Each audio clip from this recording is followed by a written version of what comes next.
The Astros and the Mets are surging. The bench is clear in San Diego the day after a controversial walk-off. And I continue my quest to create interesting reliever profiles with stats you probably never even thought of. All of that coming up.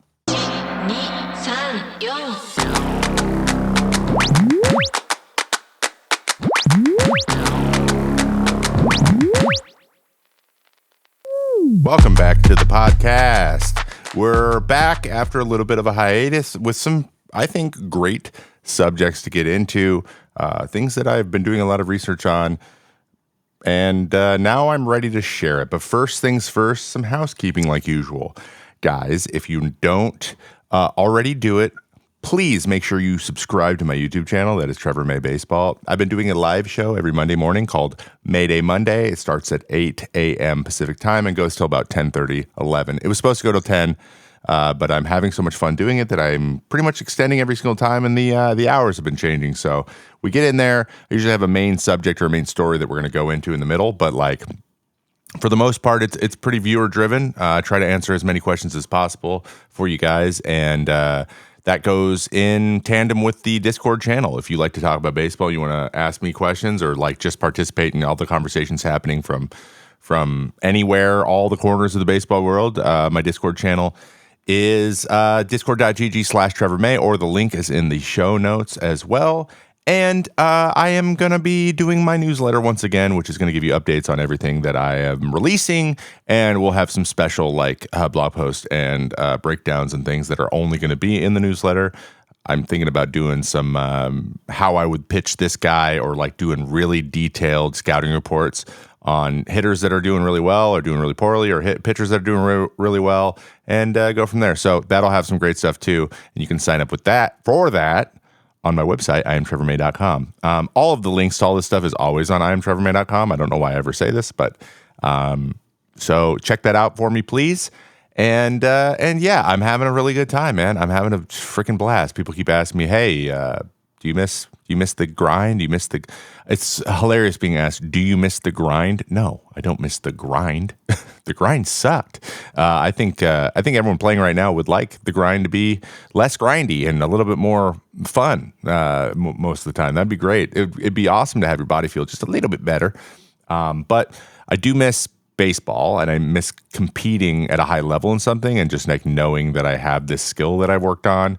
That's been the hardest part, but for the most part, I wake up every morning like it's Christmas, man. I'm so excited to go flesh out an idea, write a script, hang out with my cats, hang out with my pregnant wife, who we are expecting in September, our first child too. So it's good days here in the May household, but there has been an interesting transition that I actually wanted to start this episode off by talking about, and that is becoming a member of the media is so interesting. And the way that media works these days is I've known this. I've been doing this for a while, but I didn't know how it would affect me once I actually became an ex-player. And that is the way that you get people to listen to you. I feel pretty good about my ability to be thoughtful and measured and really think through and be educated on the subjects I'm talking about. Unfortunately, algorithms don't like that because it tends to be long-winded. They would like you to be able to get your point across as quickly and concisely as possible, and that's actually not very easy to do consistently, especially when you're talking about things like, I don't know, vertical approach angle and, weird stuff like weird stats or possibly intangible mindset stuff or possible things that might be happening. I could go all day and you can't do that, or no one will listen, right? Or you won't get to the point where it sustains itself, which is a little bit tough. It's a little bit discordant with what you're trying to do, and I've noticed that. And so when I was a player, it always bugged me so much when pundits or ex-players weren't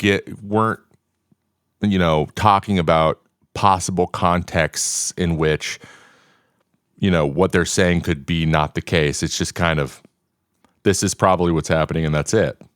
And that always sat weird with me because I was like, you know what, there's more to, man, it's tough. Like, I'm doing this or they're doing this, and you're not doing it a service. But now that's a very unique experience that a player's having. Like, there's no way you'll ever know everything that's going on, right? And to think that anyone in media should have to learn all that stuff before they can comment on anything, they would never be able to comment on anything. So I'm like, oh no, like I've definitely changed my tune a little bit.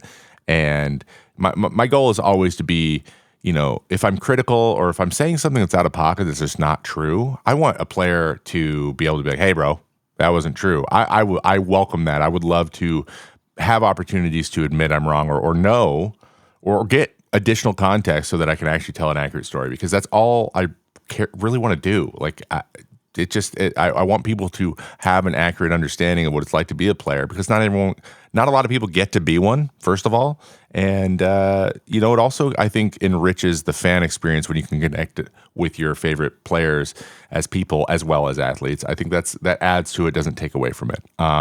And so, yeah, that's been my aim, but it's been a ride. It's I'm going to make mistakes, and I'm terrified of it, frankly. I'm afraid I'm going to say something that just isn't true, or say something that, like, I had a theory on and I didn't accurately, explain that it was a theory, right? I came at it like it was true when it wasn't. I didn't intend it to be. And, like, you only have so much time, and you're on the show, and you're taking turns to talk and whatever. And it's a podcast, like, or maybe you could tell someone's looking for a certain type of answer, so you give it to them because you want to please, you want to give people what they want, right? So it's a whole new world. But I've definitely softened my stance and understood how hard it is to do jobs like this, to be commentators, right? That are critical of their team, like that. GKR, sometimes I felt like they were very critical of me and critical of us, and they fed that flame a little bit in terms of negativity, but, like, that wasn't their intention. I kind of knew it then, but it wasn't for me. It was for fans, and fans want to be met where they're at. It makes sense. That means you're good at your job, not that you're bad at it. So I've completely, like, realized that I just was wrong. I was just wrong. And it's just not that deep. But I think it's pretty clear that I have pretty strong emotional reactions and attachments to things. When I played, everything felt like life or death. I think that I have no problem saying that. I still have things like that now in my life where I'm just like, oh God, everything's falling apart. And it's just not that, like, 5 minutes later, it's not that big of a deal. I'm just high strung. I'm an anxious person. Always have been since the day I was born. And it's something I have to be actively working on and practicing. So, I realized, like, I wish that I could have had a little bit more of a wider perspective, zoom out a little bit farther when I was playing, because I think I would have enjoyed the game a little bit more. I think I would have enjoyed fan interactions a lot more, or pursued them more. I avoided them for a long time because I was afraid of, like, I don't know, conflict, which is so weird. All this is, like, weird. It's weird knowing it after the fact, and I don't regret anything, but now that I've been talking about the game and trying to give people their due when they deserve it, and tell interesting stories, it's something I'm actively thinking of. So that I extend this same offer to anyone listening as well. Like, if you disagree with me, or like, I don't think that's quite true, or whatever, and you want to have that conversation, feel free to tweet at me or whatever. I mean, there's no guarantees I'm going to get to everything, because obviously, you can't do everything, and I try not to spend all day on the computer, even though it's very hard to do. But I do like having those conversations, and I not that I don't have any problem being wrong. No one wants to be wrong all the time, but I promise to do my best to either to be malleable and listen to all the inputs. So anyway, just want to get that. It was just an interesting insight that I've been thinking about recently, and I thought this would be a good place to tell you about it, because if you felt anything like this and whatever you do, just know that everyone probably feels that way at some time or another. All right, let's just get into the show, because let's talk about some teams that are surging, and I've noticed that I tend to gravitate towards subjects that are about teams that I played for or have a connection to, Mariners, Mets, A's, Twins, and I apologize that a little bit of that's going to happen again. Let's talk about the surging teams right now, the two hottest teams in the major leagues, the Houston Astros and the New York grimace. The New York Mets are doing it. And I want to talk a little bit about why. But first things first, the Mets going off right now is making me so happy. I have committed myself. I want to be a fan. I want to be a true Mets fan with you. And guys, I want the best. I want this thing to finally happen for you. Because okay, you know what? I'm not going to dance around it. I want to see Frank the Tank's reaction when the Mets win the World Series. That's all. Like, I want to see the joy. I just think he's going to break down, and I think it'll be the best moment. It'll be one of the greatest moments in sports history. That's all. So, okay, let's talk about the Mets and the Houston Astros, and they are actually starting to play a series starting today. I'm recording this on Friday, June 28th. So it just so happens that the two hottest teams are playing each other, and this is actually kind of a big series because if one of them sweeps, it kind of derails the other one's hopes. So let's start with the Astros and what's been going well with them. First things first, they've had a top 5 offense all year. So the Astros have had a great offense, even though they started as one of the weakest teams. They were in last place for a bit. They were behind the Angels and the A's at the beginning of the year, which is mind-boggling for a team that has gone to 7 straight ALCSs. But they have played a lot better lately, and the reason that happened was because of their starting pitching. So we've had injuries to Framber Valdez. Ronel Blanco was their best pitcher for a while, and then he gets popped for 10 games, and that throws a wrench in the old system. Arrighetti has not thrown well. Hunter Brown started awful to start the year. It's hard to understand what was going on with him. And then JB France now has Tommy John, and it's just been a kind of a nightmare for them, and just getting some continuity in that rotation was something they have not had to worry about in a while. Christian Javier also just didn't start great. His pitch better of late, but the biggest turnaround has been Hunter Brown. I already mentioned him, but in his last 7 games, 4-1 with a 1.47 ERA in 43 innings, 27 hits allowed, 48 strikeouts, and a .88 WHIP, lowering his overall ERA to a mid-4, which the fact that he's thrown 7 games like this and it's only at a mid-4 tells you how bad the beginning was. And the biggest change he has made is a change that we've been talking about on the Braids and Barrels podcast, the change we were talking about on Foul Territory the other day. I even talked about it a little bit on the radio last Sunday on Sunday Sliders with Danny Wexelman. It's having 2 fastballs. Starting pitchers are going back to having 2 fastballs and using them. And he started to throw a quote-unquote sinker. It's like a 2-seam. We're just classifying all 2-seams as a sinkers. Sinker always has insinuated, right, that it's a 2-plane moving fastball, meaning it goes horizontally and vertically. 2-seams tend to stay on the same vertical plane a little bit better and just have a lot of horizontal only. That's kind of been the distinguisher, but everyone's just throwing anything that goes horizontally at all is just considered a sinker because for the sake of ease, because we already added sweeper to the repertoire of words, to the vocab test. Like, it's getting to the point where this is getting ridiculous, and it's really hard to list all these words on the television, which is another thing that I'm now having to worry about. It's so funny because at the beginning of the offseason, everyone was like, dude, stop using sweeper. But now I'm realizing the media people pushing against it is because it's getting confusing to communicate to viewers, which that's an issue. That's not fun. So anyway, Hunter Brown's throwing 2 different fastballs. He's throwing a sinker, and as soon as he started throwing the sinker, he has been lights out. I think he's one of those guys who naturally cuts his fastball. Guys who are supinators, meaning they don't. They are slightly on the outside of the ball when they throw their 4-seam fastball. They tend to yank the ball and throw like across the strike zone away from their arm side, if that makes sense. So like Spencer Strider's that way. I was that way. Dylan Cease is that way sometimes, right? Where we get a little cut on our ball if we release it a little bit weird, and we don't necessarily get the run when we release it the other way. So he was a guy where everything moved the same kind of direction. So he's a curveball guy, slider guy, fastball, 4-seam fastball, and he didn't really have. He's got a changeup, but it's more of a downward movement than arm side. So he had nothing that went into a righty. And when everything goes away from you, especially as a starter, your options are limited, and guys can eliminate halves of the plate. You add in the fact that your command's not great, and then you just start getting shillelagh'd, to for lack of a better term, shillelagh'd. That means getting lit up. So He added a two-seam that looks a lot like his fastball. Velo's up there too, and it starts to run into righties, and it's getting poor contact. Guys started to respect that pitch, and then everything else got better. Sometimes adding a pitch or using one pitch, using one of your fastballs more effectively makes all of the other pitches better. That's what we're seeing with Hunter Brown. That combined with their top offense they've had, like we have, if Kyle Tucker, was hitting 285 instead of 265, he's up there for the MVP because he's having a phenomenal year. Yordan Alvarez is doing what he always does. Altuve is doing what he always does. Bregman started a little slower, but he's heating up. Like, their offense is good and always has been. They have great production from Caratini and Diaz behind the plate, both of them. They have probably one of the better, most offensively productive hitting battery or catching batteries there is. So, like, they're scoring runs. They just couldn't keep them off the board. Then you add in the fact that Josh Hader, the big three at the back, right? Josh Hader, Ryan Presley, and Brian Abreu, who's really, really throwing well, are all steadily improving and getting better. Like, Hader's strikeout numbers are there again. He's striking out 2 per inning almost.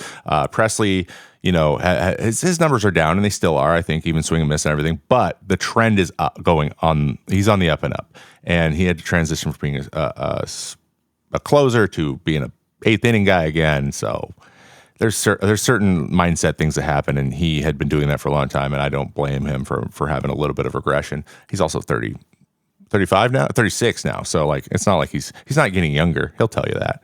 So, but they're pitching better. You add in the fact that they got a couple other guys that have thrown well lately. That Taylor Scott, Martinez have been happy surprises in that bullpen and help bridge to those 3 guys. So the bullpen's getting more solid. Hunter Brown is pitching better, and so is Arrighetti, threw good his last time out. Like, those things have gotten them to a 40-40 record. Now let's see what they can do against the Mets, who are also surging in a little bit of a different way. And now let's talk about those guys. The New York Mets are basically having an offensive June that, like, Aaron Judge had in May and June. Actually, Aaron Judge is just absolutely ridiculous. I don't understand. Oh, I understand. You just look at the guy, but, like, he's got 1,200 OPS in June. It's insane. But anyway, back to the Mets. The Mets that just swept the Yankees, so shout out to them. Their offense in June. Let's go over some of these stats. It's pretty crazy. It's pretty crazy as a team. Now, mind you, I got this stat this morning, June 28th. We're 28 days into this month. So it's not like we're like, they're having a great June on the 3rd. It's the 28th. As a team, they have a 151 runs created plus. That's 51% above the average team. That is insane. That's insane. They have a team OPS of 877.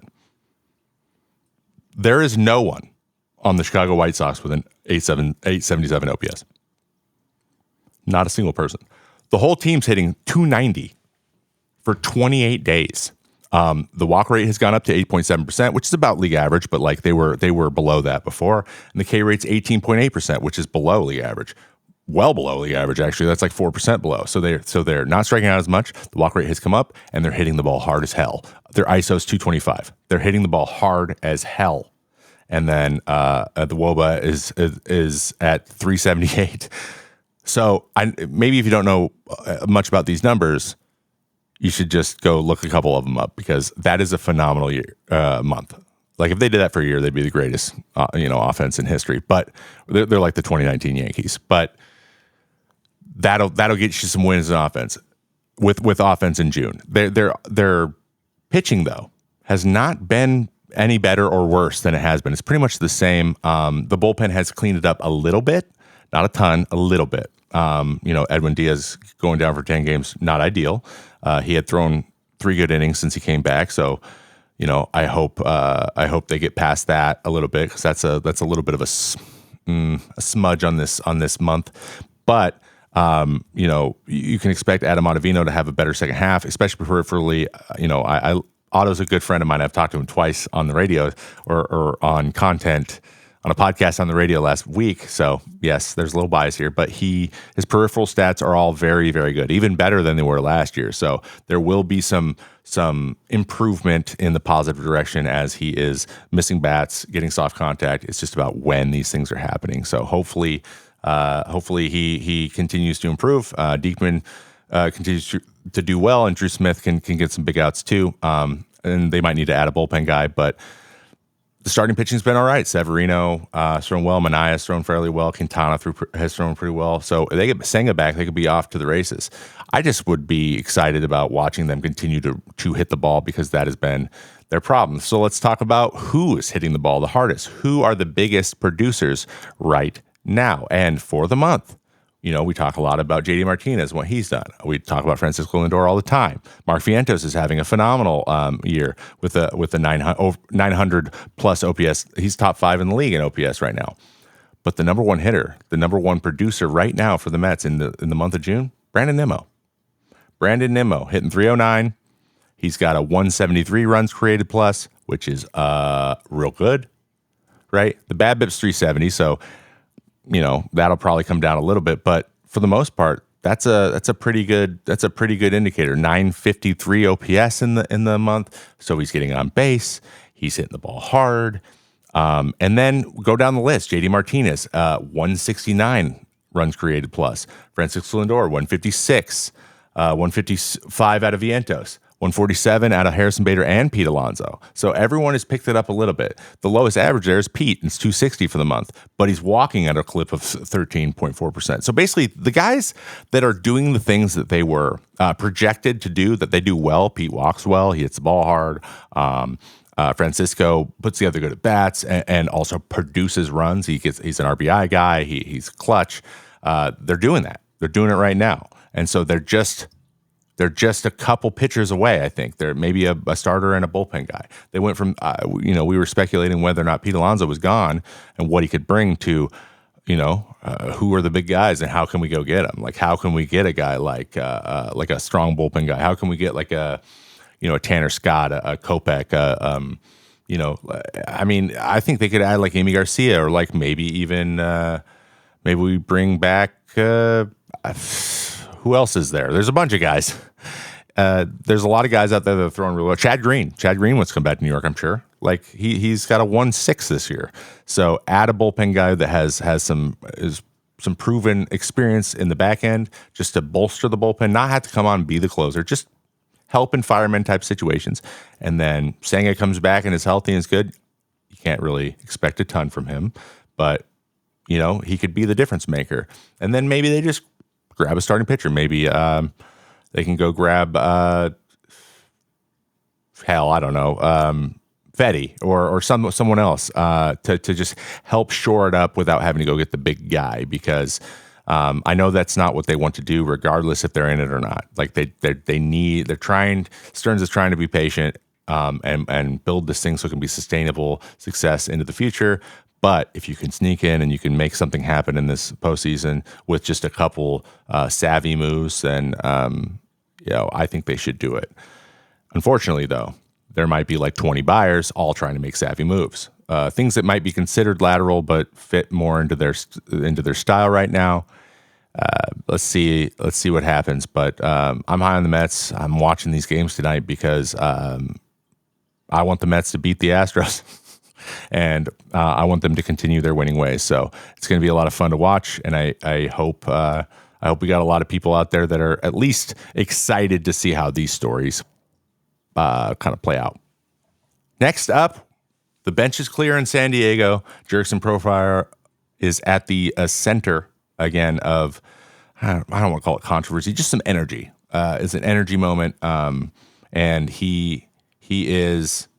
I've heard stories that he is that guy. He's a great person. He seems like a great guy, great teammate. He's just one of those guys, like, he'll let you know if he doesn't like something you do, and he'll get his boys riled up. If not, everyone needs, like, these guys are great for the game of baseball. The Lance Lynns of the world, Marcus Stroman, Sergio Romo, like all these guys I played with that are willing to just like get in someone's face if they need to get it, or say something, or get the guys fired up and get everyone on the same page and like not, against the other team. I love it. So if you didn't see it, here's kind of what happened.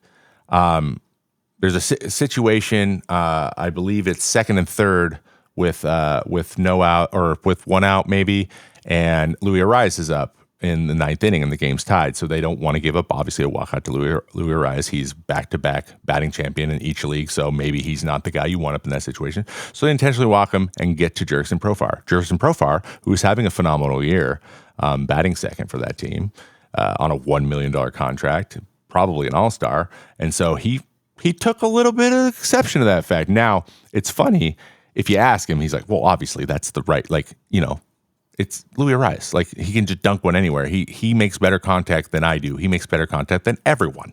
So, but that wasn't the point. The point was you're disrespecting the guy coming up if you walk the guy in front of him because you don't want to. If you feel better about getting me out than him, then I'm mad at you. And what's he do? He hits a double over the right fielder's head, scores the run, and he celebrates as he should. It's a walk-off. Now, at the time, it kind of cut off there. The video did that I saw. So I was like, oh, that's not the big deal. He was like looking kind of towards their dugout and celebrating with the boys. But then the long video, which I watched later, is he runs all the way across the infield, just like staring into their dugout, yelling at them. Like, you do that to me? I don't know exactly what he said, but that was more than I'd seen in a while. I was like, whoa, like this is, he's taking this, it was like long and whatever. And it's a celebration. It's great. But then it seemed like he wasn't worried about celebrating with his team and more worried about screaming at the other team. And as anyone who follows anything I said or I've made recently knows, like that's kind of where I draw my line. Like, don't be surprised if someone takes exception to the fact if you're trying to punk me. Now, they did walk the guy in front of him, so there is a little bit of that. Like they punked him a little bit, but that's just like playing the game the right way too. It is punking him, right? But it's not in a like petty way. It's in a we want to win the game way, right? So, was it an adequate and appropriate response to that? I don't know.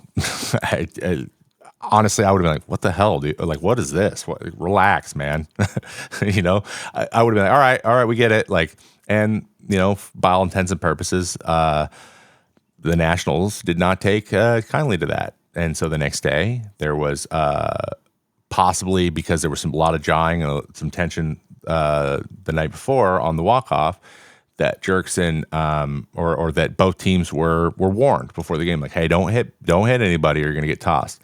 And then Mackenzie Gore literally hits him in his first AB in the foot, which I don't know. Lefties don't hit lefties very often, frankly. It was kind of weird.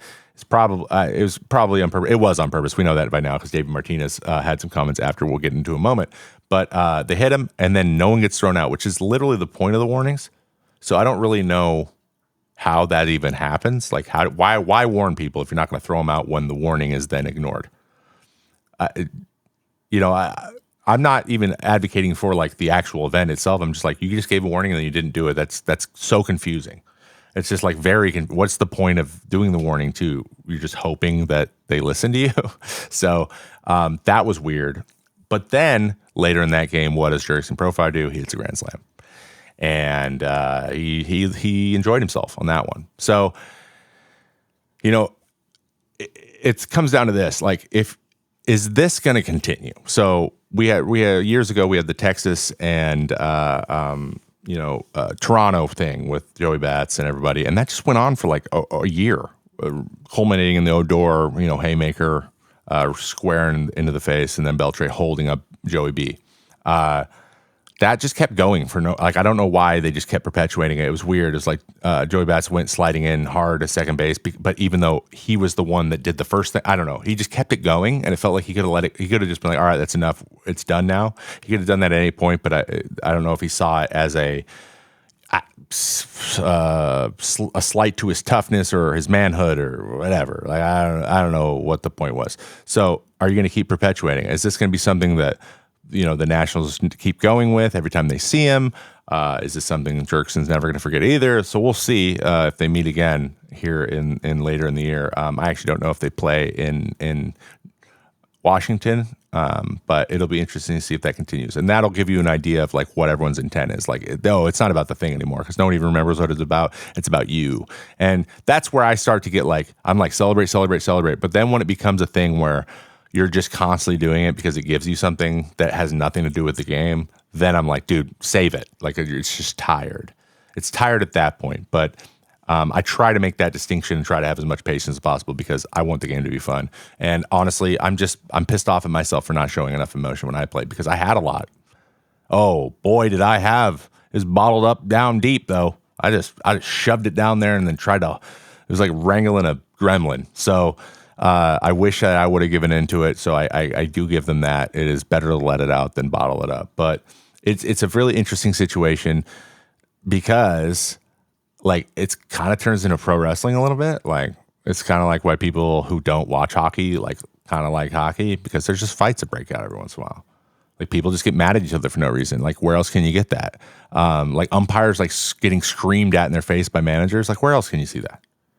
Like where else would that manager yell at someone in their face? Nowhere. They probably get to yell at they probably yell at people. Never. People don't get to yell. People don't get to do this stuff. So it's like its only place it can be, and that's such an interesting concept to me. So I think you should be able to celebrate as much as you want, especially walk-offs. But that it seemed personal. It seemed like it was like more than just like I'm really happy. More like I'm the man. You guys all suck ass. And F you. Like if that's what you're going to go with, then this is the type of thing we're going to get. But I mean, hitting people as a recourse.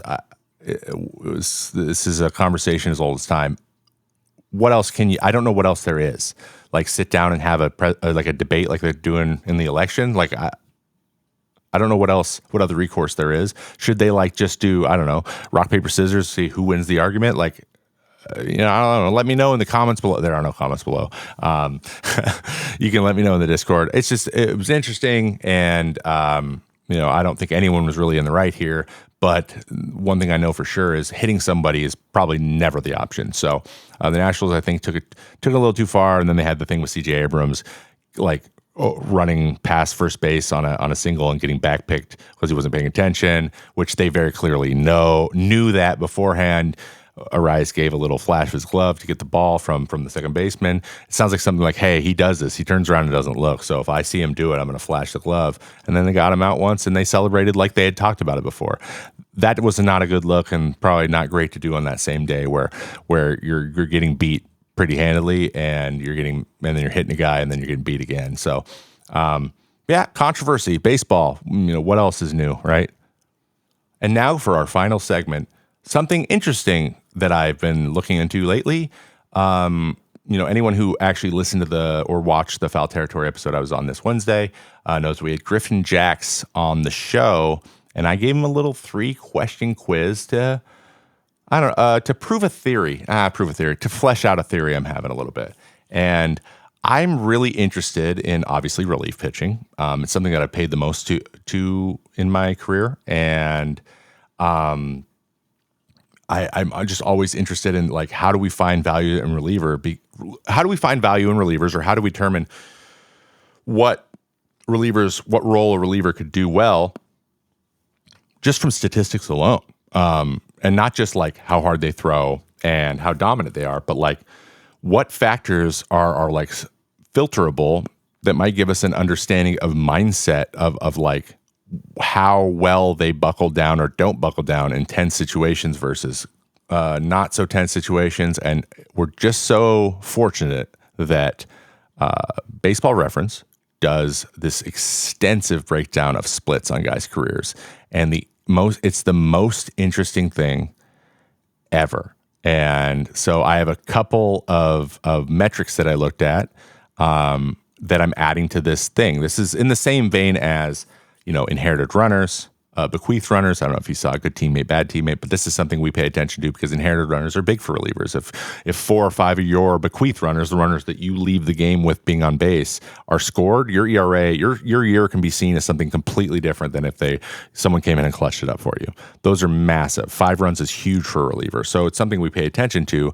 And when we come in and we inherit runners, your ability to strand inherited runners is a major, major, major skill that every reliever should have. That is one of the best indicators of value. I know there's lots of variables that don't go into it, or meaning like it treats all inherited runners the same as if you win in bases loaded with no outs, that's 3 inherited runners, and you got to find a way to not let any of those guys score. Or you come in with 2 outs and got in first, that's 1 inherited runner, but like a much easier run to strand, just by logic. So if you're constantly coming in with guys, bases loaded with no outs, like your inherited runner rate's probably going to be a little higher because that's the hardest situation to get out of. But if you can do it, you look real good. So it's like a high risk, high reward type of situation. So, of course, I only know about this is because from 2019 to 2023, I had the best rate. I was tied with Kerry Kimbrell for 15% inherited runner scored as the best rate in the major leagues for those 5 years. And that's something I'm very proud of, and I worked very hard on, and that nobody knew. And so, I only allowed 9 of my 58 inherited runners to score in 5 years. Like that was something I was aware of the whole time, and it was something I very focused on a lot. Like when I came in and I had got runners on base, it was my life's mission to keep those guys from scoring. So there's some new ones that I found outside of the inherited runners. That's just one piece of the puzzle, and these pieces are even more interesting. So the splits in question for this edition are: what inning of the game do you pitch in the most? Because more often than not, an inning is a type of leverage. So the 6th inning is a little bit less leverage than the 7th, which is a little bit less leverage than the 8th, rather, which is a little bit less leverage than the 9th. That is just if you have a lead the whole time, right? So the amount of time that's left in the game in order to undo any mistakes you make, meaning runs you give up, gets less and less and less. So the importance of you not giving up runs goes up and up and up. So if you think about it that way, the 9th inning is the most valuable inning because your ability to give up 0 runs in the 9th is more important than your ability to give up 0 runs in the 3rd. No matter how much proponents of the opener say it, they're not the same. Every inning isn't created equal, and that's stupid, and I hate it. So I'm here to tell you, dumb. That's why no one really does openers anymore, because they were wrong. Surprise.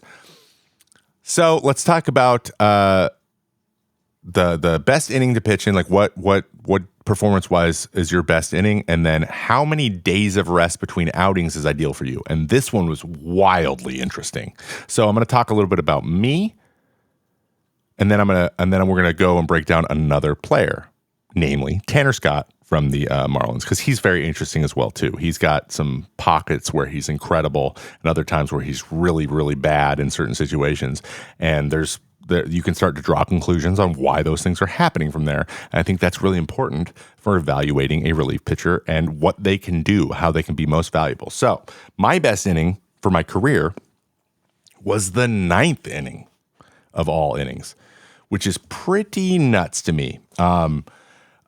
Pretty nuts to me. I have a 2.09 ERA. For my career, I have a 4.24. Now, take that with a grain of salt. A third of my innings, or a quarter of my innings, were as a starter, and I was a really bad starter. So I was getting that ERA down for my entire career, and it never quite got under a 4.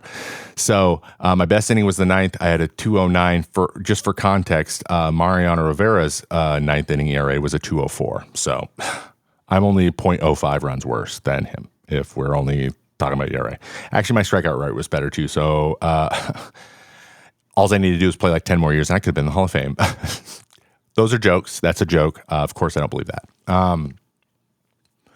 My best days of rest. So this is like 0 days, 1 day, 2 days. Like, so 1 day off, and then you pitch. So you pitch, off, pitch, or 1 day off, or 2 days off, 1 off, pitch. Like, you get it.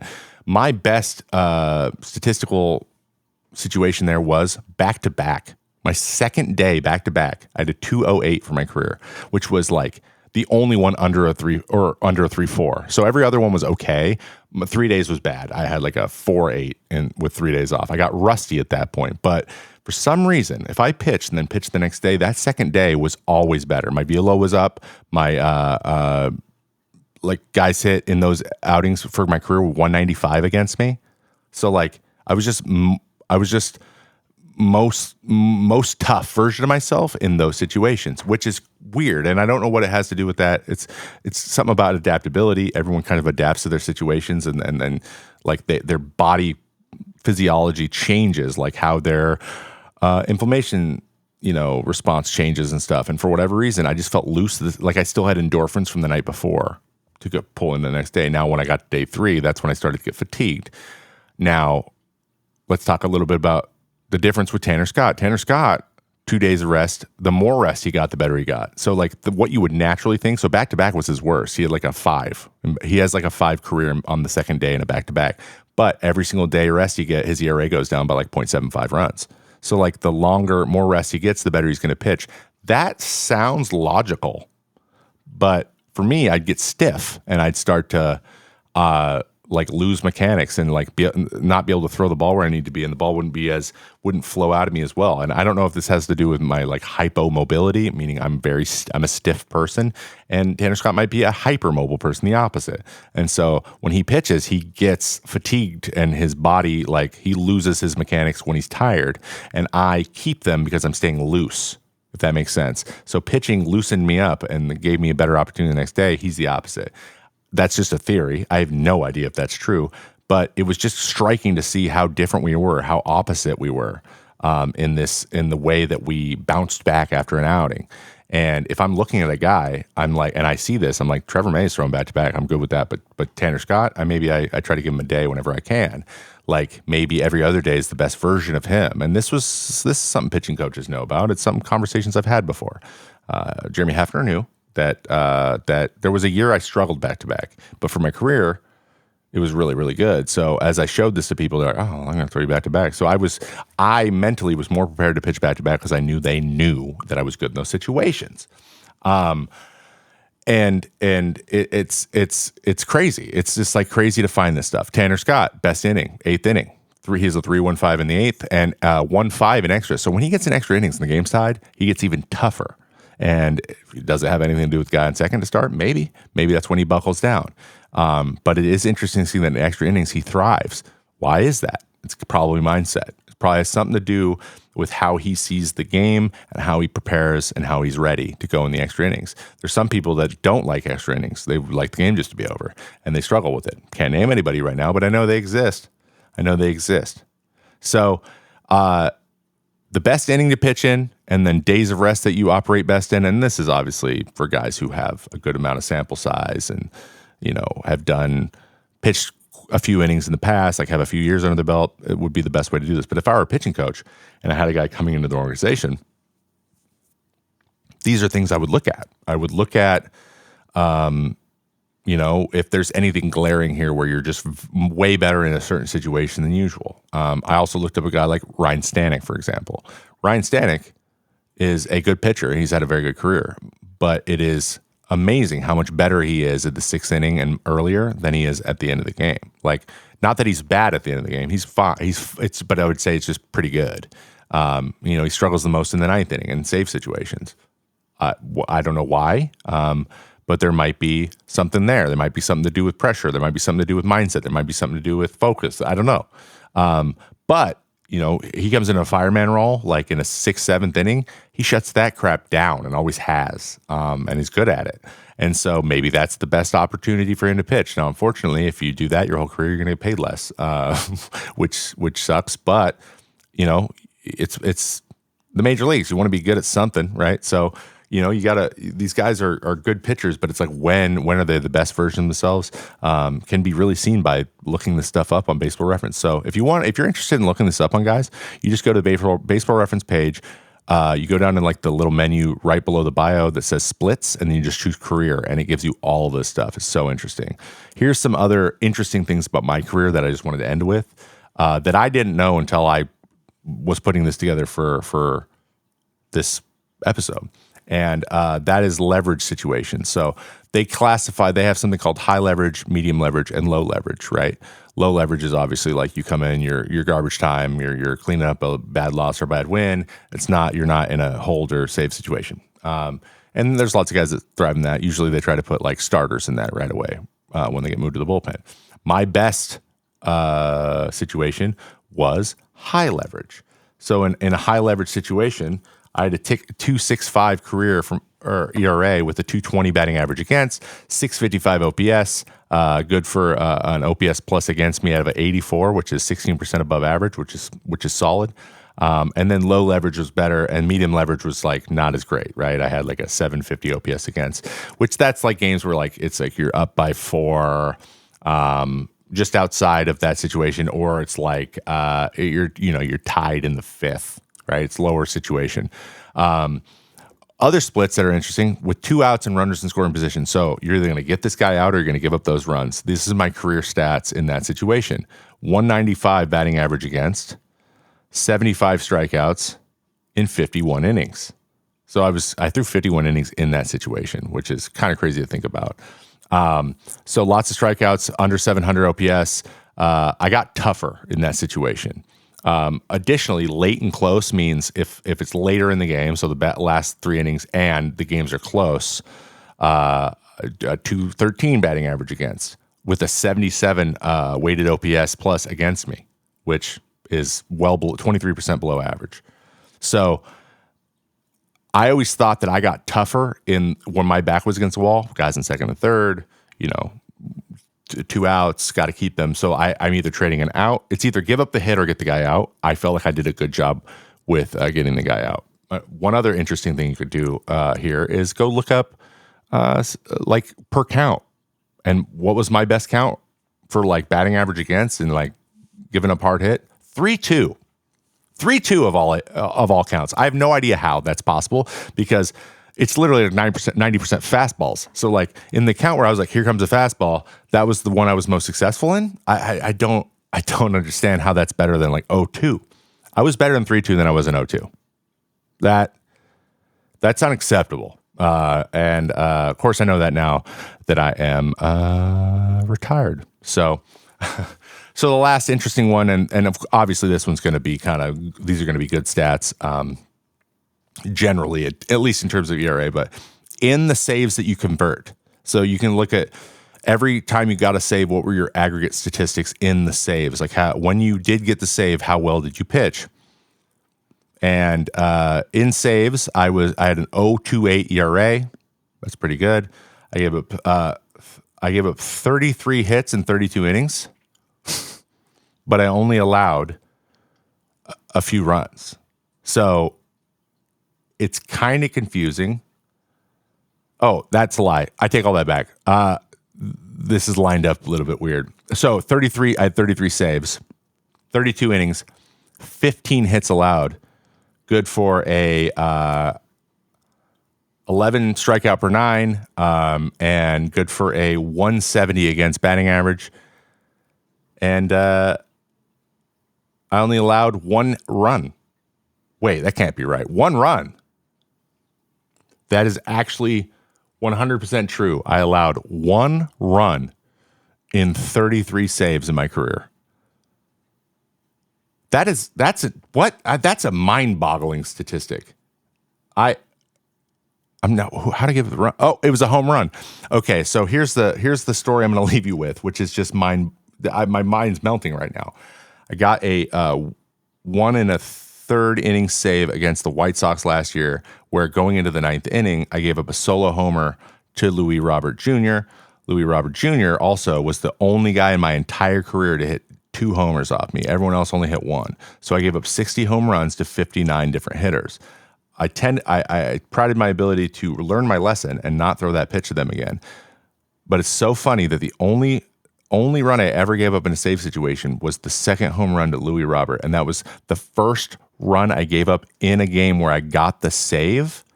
So this, again, just the caveat is it was when it was converted. So obviously those stats are going to be a little low, but like to give up only 1 run in 33 saves is a lot lower than I thought. And I didn't know that like for, the first 28 or 29, it was 0. I hadn't given up a run in the ones that, if I didn't give up a run, well, obviously if you don't give a run, you're going to convert the save. But there's guys who give up that 1 run every once in a while. They give up 2 runs in a 3-game save or whatever, and they just like squeak it out, and you got to be able to do that. I somehow just didn't do that, it seems. Man, I should have closed more. I think that's the moral of this story. But if you want to check these things out, you should go check them out because it's really interesting. Baseball Reference, there's all kinds of cool stuff here in the splits. Literally, it scrolls down forever. You can even see the umpire you had behind the plate that you're the best against. You can see the parks that you played the best in. You can see the catcher that you pitched to and who you pitched the best two. It's really, really interesting. Day versus night versus, the roof being open versus closed versus a dome versus grass versus turf. Like, you can see which situations you were best in. You can see which ones your month, what month you were the best in, and you can get an idea of what guys are doing things in certain ways. So if you have a theory, you're like, I feel like he does this all the time, you can go check it on Baseball Reference. So I highly recommend it. Anyways, I'm gonna get out of here. I just rambled. That was you just heard me have my mind boggled in real time in a pod to where I had to actually pause, go and relook the data up again just to make sure it wasn't filtered weird. And it turns out that it's true. So what I'm trying to tell you is I'm amazing, and I shouldn't have retired. Just jokes. I made the right decision. All right, guys. I hope you all have a great rest of your day and weekend. Enjoy some baseball. Have a nice cold drink. And I'll catch you next time on the Mayday podcast. And remember, I'll be live on Monday morning on Twitch and YouTube. You can watch me on either one of those channels. I'm Trevor May on Twitch, Trevor May Baseball on YouTube. The show goes live there, and I can see both the chats. So whichever place you're most comfortable being, I would love to have you and talk about ball, all right? I'll see you there, and I'll see you next time on the show. Bye-bye.